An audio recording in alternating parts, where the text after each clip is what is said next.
दोस्तों स्वागत है आपका हमारे YouTube चैनल मैथ इंडियंस में। दोस्तों रीजनिंग में आज का हमारा टॉपिक रहेगा घड़ी, क्लॉक। अब हम सब जानते ही हैं कि रीजनिंग में घड़ी पर तो सवाल आते ही आते हैं। तो इस वीडियो में हम जानेंगे कि घड़ी का कॉन्सेप्ट क्या है और उस पर किस प्रकार के सवाल आते हैं और उन्हें हम बेहद आसानी से किस प्रकार से हल कर सकते हैं। अब हम सब ने घड़ी तो देखी ही है। घड़ी में राउंड राउंड डायल पैड होता है, 1 से 12 तक की गिनतियाँ लिखी होती हैं और यहाँ 3 सुइयाँ होती हैं। लेकिन आजकल केवल 2 ही सुइयाँ आती हैं, एक तो मिनट वाली और एक घंटा वाली। या जो है या घंटे वाली सुई है, इसे हम कहते हैं आवर हैंड, और यह वाली है मिनट वाली सुई, इसे हम कहते हैं मिनट हैंड। और जो तीसरी सुई होती है जो हमने बनाई नहीं है वह होती है सेकंड वाली और उसे हम कहते हैं सेकंड हैंड। चूंकि इसका नाम ही सेकंड हैंड है अतः इसकी वैल्यू आजकल कम होती जा रही है और आजकल की मॉडर्न घड़ियों में यह वाली सुई आती ही नहीं है। वैसे भी हमें सेकंड हैंड चीज़ों के बारे में बात नहीं करनी है, हम केवल बात करेंगे आवर हैंड की और मिनट हैंड की। अब सबसे पहले हम बात करेंगे मिनट वाली सुई की। अब मिनट वाली जो सुई होती है उसका एक चक्कर लगता है पूरे 60 मिनट में, अर्थात कि 1 घंटे में। और एक चक्कर का मतलब होता है 360 डिग्री का कोण। अब 60 मिनट में एक चक्कर लगाती है और एक चक्कर में होता है 360 डिग्री का कोण।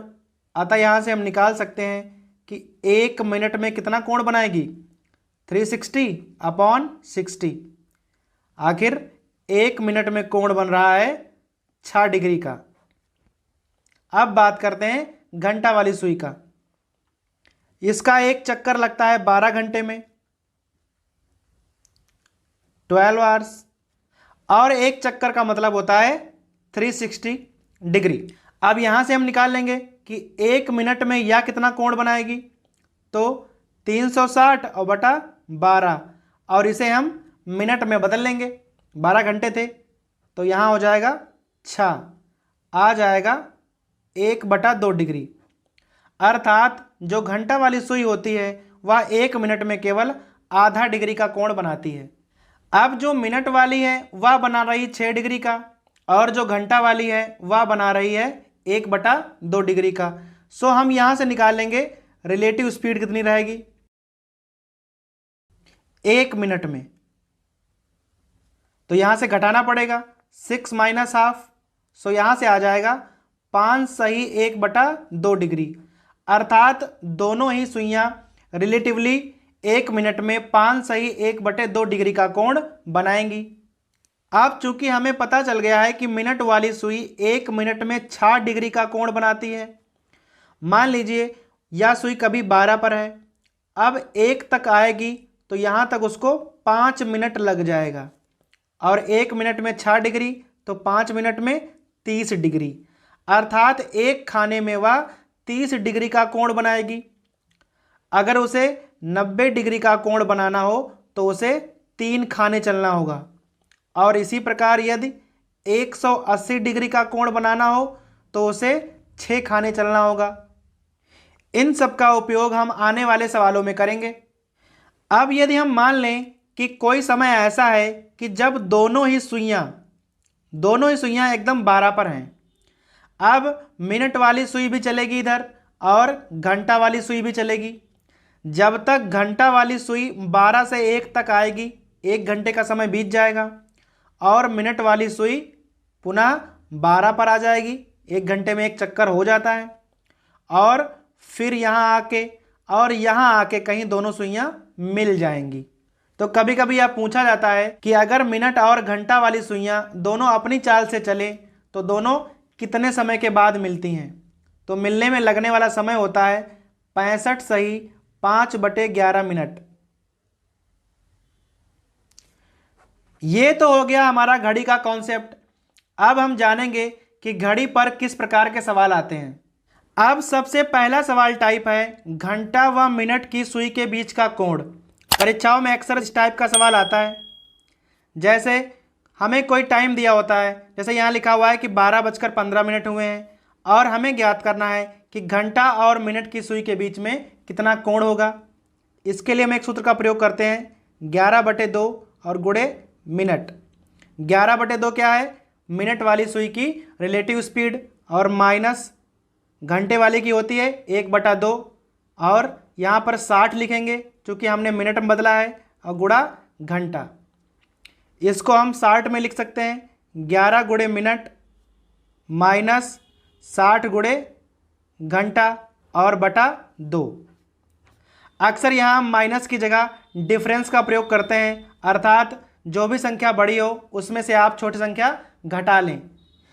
अब इसी पर आधारित हमने एक सवाल लिया हुआ है, जैसे लिखा है कि 4:20 पर घंटे व मिनट की सुई के बीच कितना कोण बनेगा।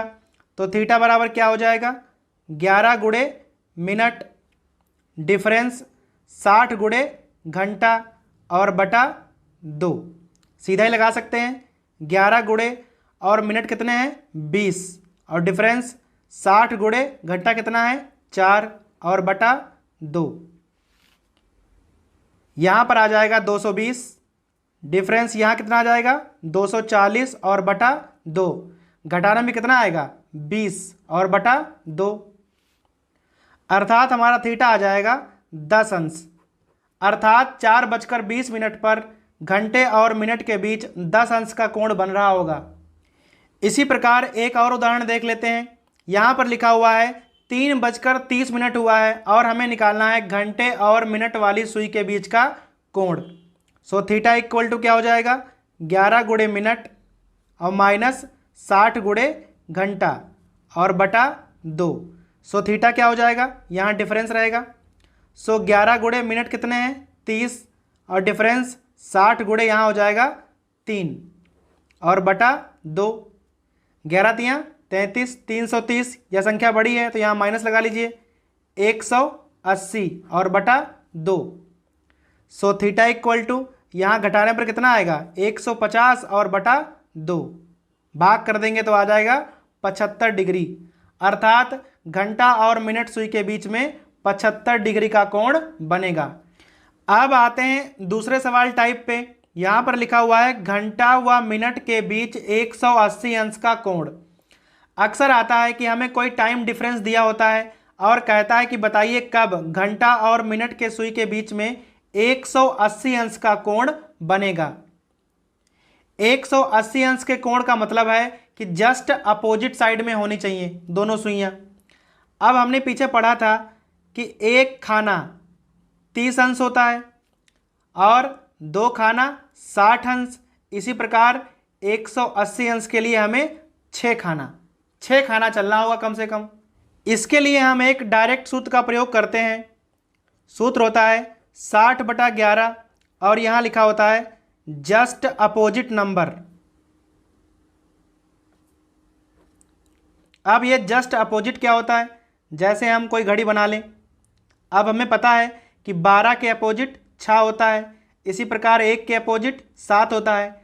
अपोजिट में हमेशा डिफरेंस 6 का होता है और हमें यहाँ 6 का ही डिफरेंस लाना है, चूँकि 180 अंश का कोण बना रहे हैं हम लोग।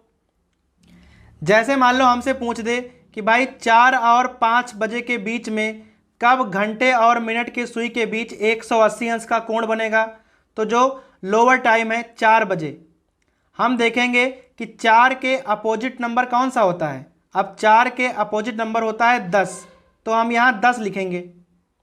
और अगर हमसे कह दे कि भाई 9 और 10 बजे के बीच में कब ऐसा होगा कि 180 अंश का कोण बनेगा, तो हम यहाँ कम टाइम कौन सा है? 9 बजे, तो 9 का अपोजिट नंबर कौन सा होगा? 3, तो हम यहाँ 3 लिखेंगे। अब इसके लिए एक उदाहरण देख लेंगे। अब यहाँ लिखा हुआ है कि 2 और 3 बजे के बीच में 180 अंश का कोण कब बन रहा होगा, तो कब बनेगा भाई? अब यहाँ जो कम समय है वो क्या है? 2 है। अब 2 का अपोजिट नंबर क्या होता है? 2 का 8 होगा, सीधी सी बात है। तो यहाँ निकाल लेंगे हम 60/11 और गुणे 8, तो यहाँ आ जाएगा 480/11। थोड़ा यहाँ काट लेंगे, 11 चक्कू 44, बचे 40, हो गया 11 तियाँ 33 और 7/11 आ गया 43 सही 7/11 मिनट। अभी ये हमारा आंसर नहीं है। आंसर हम कैसे लिखेंगे? जो हमारा कम वाला समय था इसके साथ आप लिख दीजिए।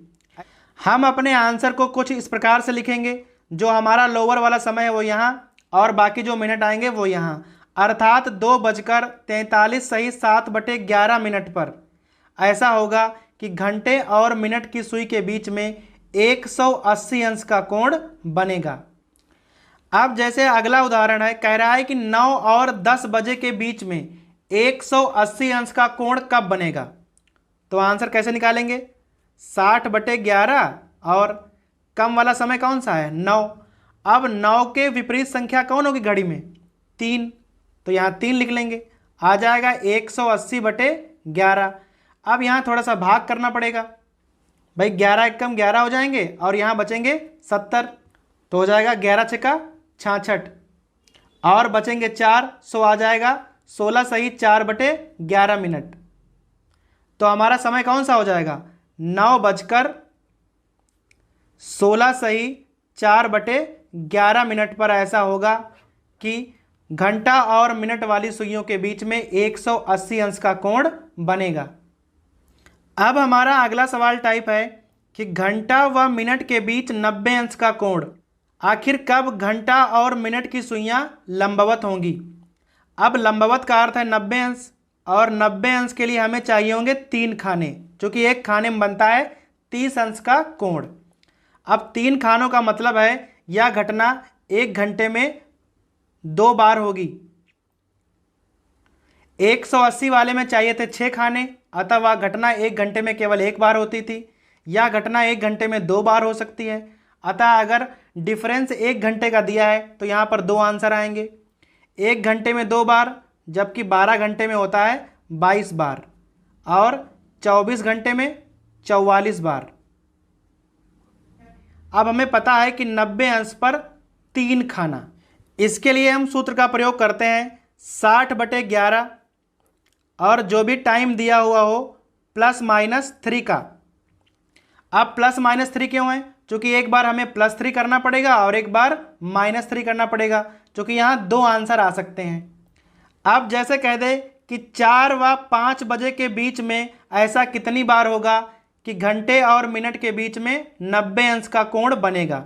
अब यहाँ लोअर टाइम क्या है? 4, तो यहाँ हम 4 रख देंगे।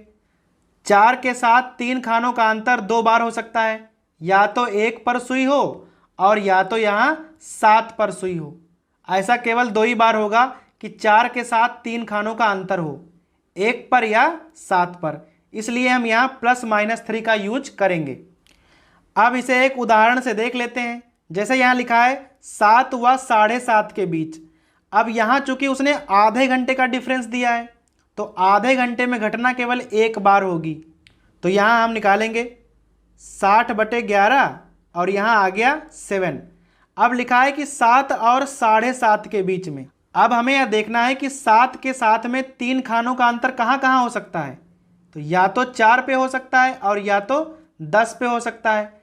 जब 4 पे जाएंगे तो 20 मिनट होंगे और 10 पे जाएंगे तो 50 मिनट हो जाएंगे, जबकि यहाँ 7 से 7:30 के बीच में पूछ रहा है, तो यहाँ हम -3 लिखेंगे। सो यहाँ हो जाएगा 4, आ जाएगा 240 और बटे 11।